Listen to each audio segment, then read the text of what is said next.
Early in 2012, the former chairman of Sprott Asset Management, Peter Hodson, announced the formation of Five Eye Research, Inc. Five Eye Research provides independent, conflict-free advice on stocks and investing. They believe that investors pay too much in fees and could do a large portion of the investing themselves. Furthermore, they believe that some of the best companies, those that never need money, are ignored by the investment industry since they don't generate massive fees for brokers.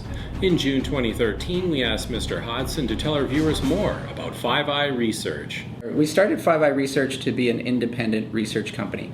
I was in the business for about 25 years, and there's conflicts everywhere. Your broker's got a conflict, your manager's got a conflict, your trader's got a conflict, your investment banker's got big conflicts, your analysts have conflicts. So I just wanted to throw out that whole model and provide research on companies where we don't trade them, we don't get any money from the companies, we don't have any accounts, we don't manage money. So we're giving you a stock research opinion and nothing else. We don't have a hidden agenda, we don't get any fees from you once you've joined Five Eye Research. And so people value our opinions because we've got nothing to sell, no hidden agenda. So that was really what we wanted to do, and so far so good. We cover about 80 companies, and we've been around for about a year and a half. Broader markets, especially those in the U.S., have gone up significantly this year. Do you believe that markets have run ahead of fundamentals and a correction is due? There's always correction possible, but I think what's happening with equity markets right now is it's anything but cash is what we're seeing. We've got low interest rates, we've got a wash of money in North America. The economy's doing okay, it's not doing great, but the worst is over. And so I'm of the view that if the worst is over, then things will get better just by default. So I think fundamentals are okay, valuations are okay, but it's really just this wash of money, throughout the world that's driving equities right now. And when you get a problem with inflation, that will probably accelerate even more so. You won't want to own something at some point. And I think people are pre-buying that right now. Do you think this will reverse when the Fed pulls back stimulus?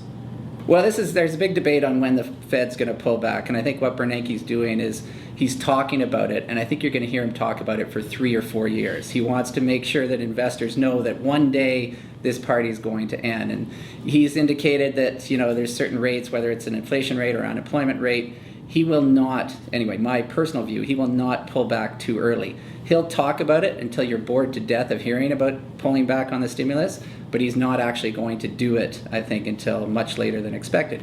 He wants to make sure the economy is self-sustaining. There's indications that it's not quite there yet. The jobless numbers are still not great. There's still problems in the world, and it's far too early to put the brakes on right now. What are your views on Canadian stock markets? With the TSX continuing to underperform the U.S. indices and the TSXV in a long slump, where should investors turn if they want to find value? I think there's lots of value if you sort of forget about some of the resource sectors. I mean, the resource sector has been hit hard for a couple of reasons. Obviously, prices are going down, but you're also seeing a dollar flow into the U.S. The U.S. is seeing, whether it's correct or not, international investors are seeing the U.S. as the recovering country. Canada, will do well if the U.S. does well, but from a stock market perspective, there's some great bargains out there in Canada. The world has sort of ignored the fact that other than resources, we're doing okay. Most sectors are doing okay. You're seeing dividend increases, share buybacks, decent profit margins. So I think you don't want to panic and say, get out of Canada. You just have to be a little bit careful, make sure you're diversified. And what we've been talking about is make sure you have some international diversification. Japan was up 45% earlier this year after being down for 20 years. So just have a little bit of balance in your portfolio. That includes Canada, of course. It does include resources. And I think, again, the valuations overall are not stretched. Canada's due for a big, big recovery one of these days when investors realize it's not that bad here. We're still in very good financial shape versus the rest of the world. And I think it's just now the U.S. is the flavor of the day, unfortunately at the expense of Canada. What about the junior markets? How do you think they will fare during the remainder of 2013? I think the juniors will recover, and I think there's going to be a very, very big rebound. I just don't know if it's going to be in 2013. There's a couple of reasons for that. One, as investors historically have done, they tend to look in the rearview mirror. So everyone's going to open up their mutual fund statements and say, oh my goodness, I've lost so much money in the resource sector, it's time to sell. And that will keep the cycle of fund redemptions occurring a little bit longer. You've got sector rotation also, where tech stocks, for example, are doing very, very well at the expense of junior resources. They're selling one to buy the other. A lot of managers, if they're underperforming the index, as a fund manager, former fund manager, I know if you're behind the index, you have to get back in front of the index. And so if the juniors are not performing, you want to get rid of them and buy something else. But again, that's for a calendar year. You want to save your calendar year. The other thing, and recently it's been sort of a much more dramatic impact, we're seeing companies raise money at multi-year lows. We had Detour Gold raise a big issue the other day. We had Colossal Minerals raise money.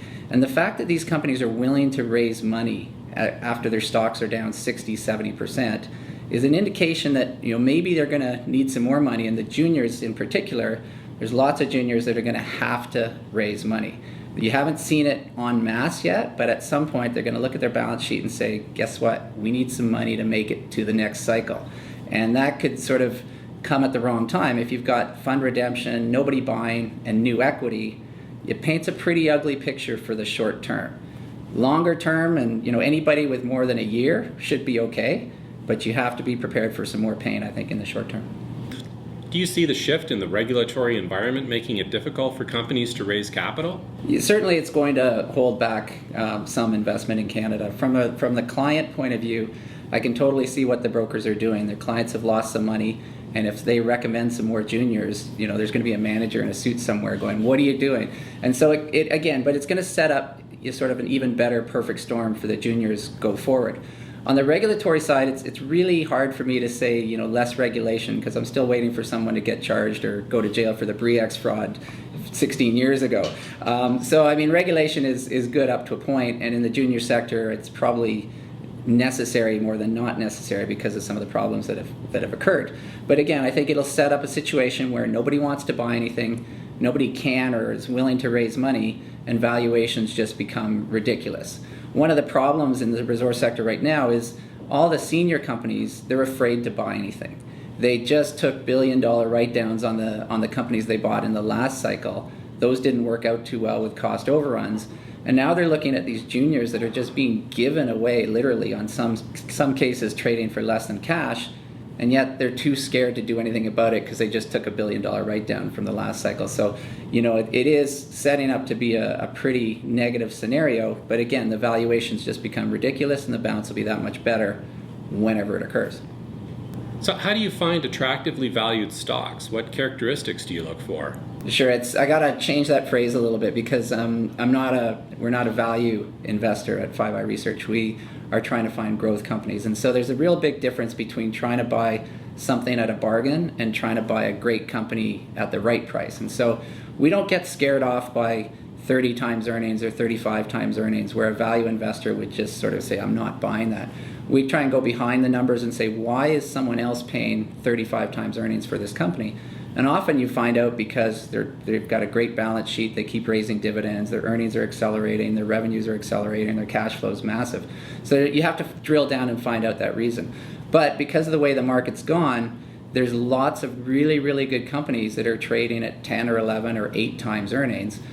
We would not consider them value companies, but it's just the way the whole sector has gone, and people they're still looking in the rearview mirror from 2008 saying, well, I don't want to pay too much just in case there's another recession. And so we come in and say, a company growing at 30%, a 30% annual rate priced at 10 times earnings, that to us is serious value. Whether it's a growth company or not, we now don't care.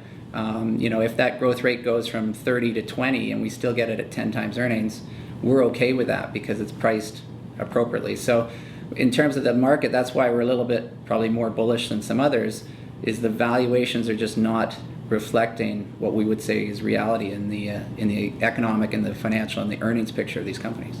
Get more investing advice from our roster of experts, including Rick Rule, Mickey Folk, Eric Coffin, Brent Cook, Steve Palmer, Tom Calandra, and James West by visiting smallcappower.com/experts. smallcappower.com, investment ideas and research.